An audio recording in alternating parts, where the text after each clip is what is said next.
어머니, 당신의 따뜻한 손맛이 그립습니다. 그 마음을 담아 준비했습니다. 10가지가 넘는 다양한 밑반찬, 씹을수록 고소한 맛, 쫄깃하고 담백한 맛, 순심이 흑염소.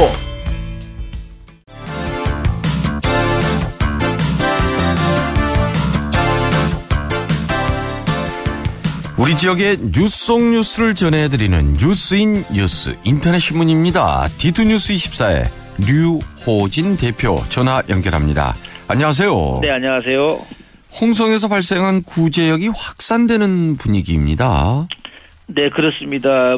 지난 6일날 구제역이 이제 발생이 됐는데요. 어제도 이 오전 10시쯤에 은하면 덕실리 한 농장에서 구제역 의심 신고가 들어오는 등 어제 모두 3건의 구제역 신고가 접수됐다고 이렇게 당국이 밝혔습니다. 어제 이들 농장 가운데 2곳은 이 지난 6일 발생한 농장 바로 옆이었고요. 한 곳은 한 20-30m 정도 떨어진 곳인데 당국은 이 구제역 의심 증세를 보이는 돼지를 살처분 이 메모라는 한편 이 분변 등 가검물을 채취해서 농림축산방역본부에다가 정밀 분석을 의뢰를 한 상태입니다. 네.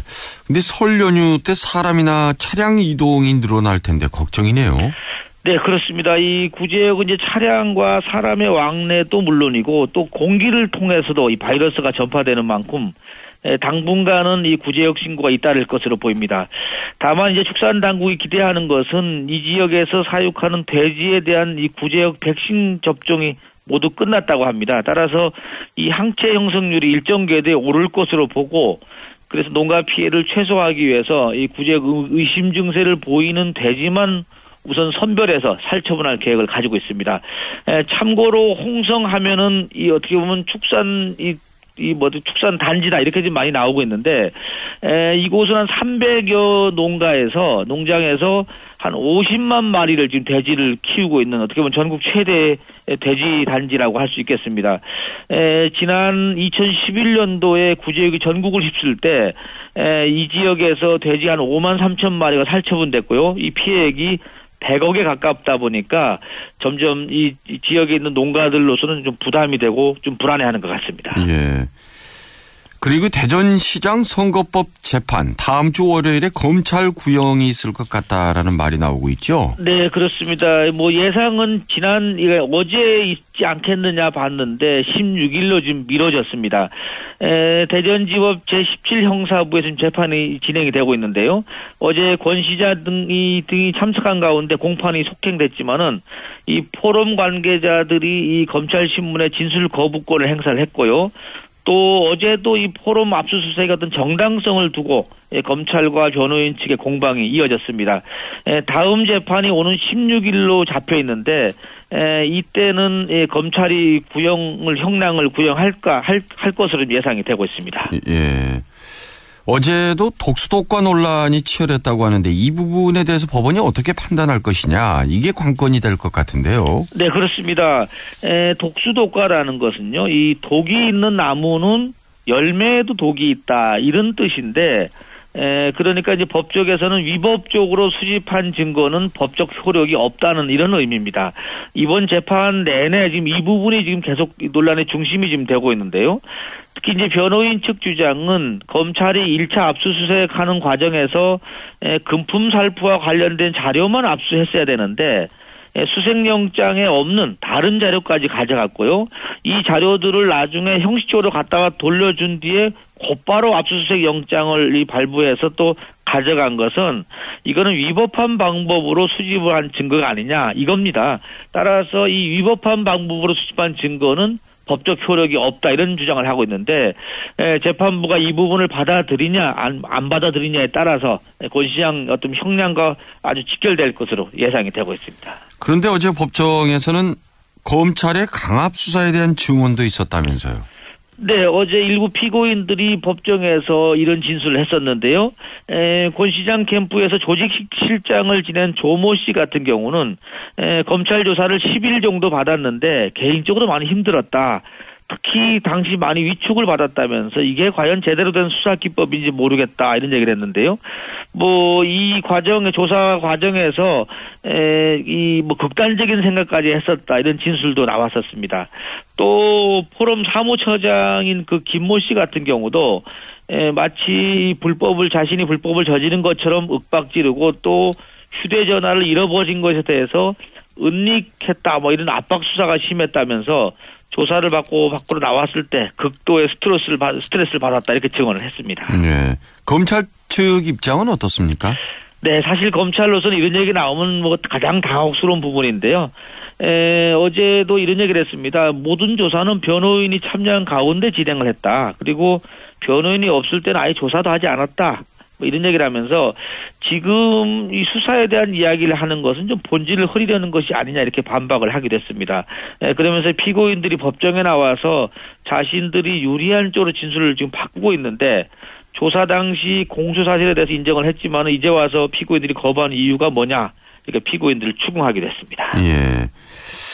졸업 시즌인데 한 만학도의 졸업이 또 화제가 되고 있네요. 네, 요즘 뭐 각 대학들 지금 학위 수여식이 있는데요. 어제는 배재대학교에서 있었습니다. 그런데 이 63이라는 늦은 나이에 학사모를 쓰게 된 신근식 씨가 지금 오늘 언론에 많이 주인공으로 등장을 했는데요. 학위를 주는 김영호 총장이 52년생, 그러니까 63이라고 합니다. 그래서 학위를 주는 사람과 학위를 받는 사람이 동갑내기로 해서 또 이슈가 되고 있습니다. 어제 학사모를 쓴 신 씨 같은 경우는요, 이 71년도에 이제 고등학교를 졸업했지만은 뭐 당시에 이런 경우 많죠. 이 집안 사정으로 인해서 동생들 뒷바라지 하느라 형님들이 보통 대학 진학을 포기했는데 그리고 하고 나서 뭐 직장 생활하고 자영업하고 하면서 어떻게 보면 동생들도 또 두 자녀들 다 대학 보냈는데 그리고 나서 이제 더 이상 늦으면 후회할 것 같다 이런 생각에 60세가 되기 전에 내가 대학 진학을 해야 되겠다 이 결심을 하고 준비한 끝에 2011년도에 새내기 대학생이 됐다고 합니다. 근데 이분이 과 수석 졸업을 하셨다면서요? 네, 참 사업하랴 학업하랴 바쁜 일상을 보냈을 텐데 아무리 중요한 사업이 있어도 수업을 최우선으로 생각을 했다고 합니다. 그래서 보통 이런 분들도 부지런하지 않습니까? 예. 모든 강의에 10분 전에 도착해서 수업 준비 다 해놓고 또 이 학과 특성상 이분이 이제 실기 과제가 많았는데 실기도 단 한 번도 빼놓지 않았다고 합니다. 네. 이런 어떤 성실함 때문에 학점이 이 평균 평점 4.5점 만점에 4.32점으로 수석 졸업까지 했다고 하네요. 아니 근데 그 만학도 분들 가운데 한 뭐 40대 정도 되면 네. 동기들 입장에서 좀 어색하기는 해도 큰형님 뭐 이렇게 호칭을 하는데 아니 63세면 이 동기들하고는 나이 차이가 40년이나 되는데 뭐라고 불렀을까요? 예, 저도 좀 그게 궁금해도 사실 아버지보다도 큰 아버지 뻘이죠, 사실은요. 예. 근데 이분은 그래서 이제 그 학생들이 삼촌으로 불렀다고 하는데 학생도 삼촌으로 불렀지만요. 교수들도 이분보다 나이가 다들 어리니까는 삼촌으로 불렀다고 합니다. 네, 삼촌 학생. 네. 그렇습니다. 네. 축구 좋아하는 분들 기대가 될 것 같은데 대전에서 국제 경기 일정이 잡혀 있어요. 네, 그렇습니다. 이 축구협회가 발표를 했는데요. 오는 3월 27일 날 금요일입니다. 슈틸리케 감독이 지휘하는 대한민국 국가대표팀하고 우즈베키스탄 국가대표팀 간의 A매치 경기가 이 대전 월드컵 경기장에서 갖기로 했습니다. 이 대전에서 A매치가 열리는 것은 2005년도 이 동아시아 선수권 대회 때 한국과 중국 경기 그때 이제 1대1 무승부였는데요. 네. 이 경기 이후 10년 만이라고 합니다. 이게 평일날 열리다 보니까 아직 뭐 시간은 정해지지 않았지만 대략 한 오후 7시쯤 때 열리지 않겠는가 이렇게 예상이 되고 있습니다.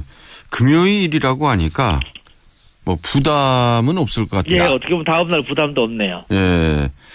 근데 이제 이런 야외 스포츠 소식이 들리는 거 보니까 날이 이제 조금 풀리기는.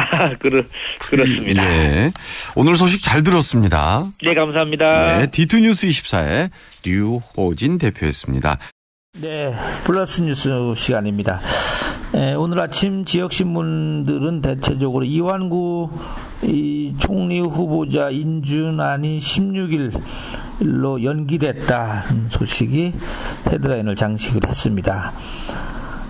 카이스트가 개교한 지 37년이 됐는데요. 박사 졸업생이 10,000명을 배출했다고 합니다. 명실상부한 과학인재 요람이다, 이렇게 얘기할 수가 있겠습니다. 지금 대전의 현안이 산더미처럼 쌓였는데, 권선택 시장이 이 주 한 일주일에 2차례 정도 출석하는 재판이 있다 보니까 시정 공백이 우려된다는 소리도 올라와 있습니다. 세종시 통근버스 이 7월에 멈춰질 것 같다, 이런 소식도 있네요. 필요한 예산을 지금 확보하지 못했다고 합니다. 지금 용종도 안개 때문에 몇 중 추돌을 하고 났었죠. 근데 사실 안개 하면 또 세종시 안개가 대단합니다. 저도 한번 안개 낀 날 갔다가 5m 전방이 안 보일 정도로 깜깜했는데요. 이 세종시 교통 안전이 지금 걱정이 된다는 소식도 올라왔습니다. 소통 강화를 위해서 판결봉을 든 고법원장 뉴스가 또 어떻게 보면 화제가 되고 있는데, 박홍 대전 고법원장 최근에 부임했는데요. 앞으로 행정부 재판 업무를 본인도 맡겠다, 이렇게 나섰다고 합니다. 그만큼 재판이 많다 보니까는 판사들이 어떻게 보면은 일거리 때문에 치이다 보니까는 법원장도 이게 좀 나선다 하는데, 이런 경우가 사실 엄청 드문 일이라고 하네요. 아무튼 대단합니다. 사실 안 들어도 될 것을 지금 하다 보니까 어떤 솔선수범도 보여주시는 것 같고요. 또 나름대로 요즘의 재판 흐름도 좀 파악을 하는 차원도 있다고 합니다. 동양강철 그룹의 논산 이전이 지금 급물살을 타고 있다는 소식도 있네요. 충남도가 가야곡 2농공단지 계획안을 조건부 승인했다고 합니다. 최근에 대전 예총 첫 여성 회장으로 최영란 교수가 등장을 했지 않습니까? 근데 오늘 인터뷰 내용을 보니까 탱크 리더십으로 지역 예술 르네상스를 열겠다. 이분한테 왜 탱크 별명이 붙여졌는지는 잘 모르겠습니다. 새누리당 세종시당 조직위원장에 유한식 전 시장이 선출이 됐습니다. 레미콘 협동조합 이사장 선출이 어제 있었네요. 삼성 레미콘 대표 이인행 대표가 레미콘 협동조합 이사장으로 선출이 됐다고 합니다. 중도일보 기자협회 신임 지회장 선출이 있었네요. 최두선 취재일부 체육팀장이 선출이 됐다고 합니다. 최두선 팀장 얘기하면은 로또 당첨된 게 전 자꾸 기억이 납니다. 2등 당첨인가 됐었죠? 네, 법원이 땅콩 회항 사건 조현아 전 부사장에게 1심에서 징역 1년을 실형을 선고했는데, 인간에 대한 예의를 저버린 일이다, 이렇게 판사가 얘기를 했다고 합니다. 시진핑의 책사 7명, 오늘 아침에 또 신문에 쭉 이 사진과 함께 실렸는데, 소리 없이 중국을 움직인다. 요즘 이 흐름을 하나 나오는 뉴스가 하나 있네요. 요즘 젊은이들 사이에요. 2차는 커피숍으로 간다고 하네요. 주님은 1차로 그만두고 1차로 끝내고 심야에 커피 한잔 마시면서 깨면서 대화도 하고 비용도 줄이고 해서, 예전에 노래방 이런데 또는 술집 2차 맥주집 가는 것보다 심야 커피 마시는 쪽으로 간다고 하네요. 그래서 심야 커피족이 늘고 있다. 매출도 덩달아서 늘고 있다고 합니다. 이상 플러스 뉴스 마치겠습니다.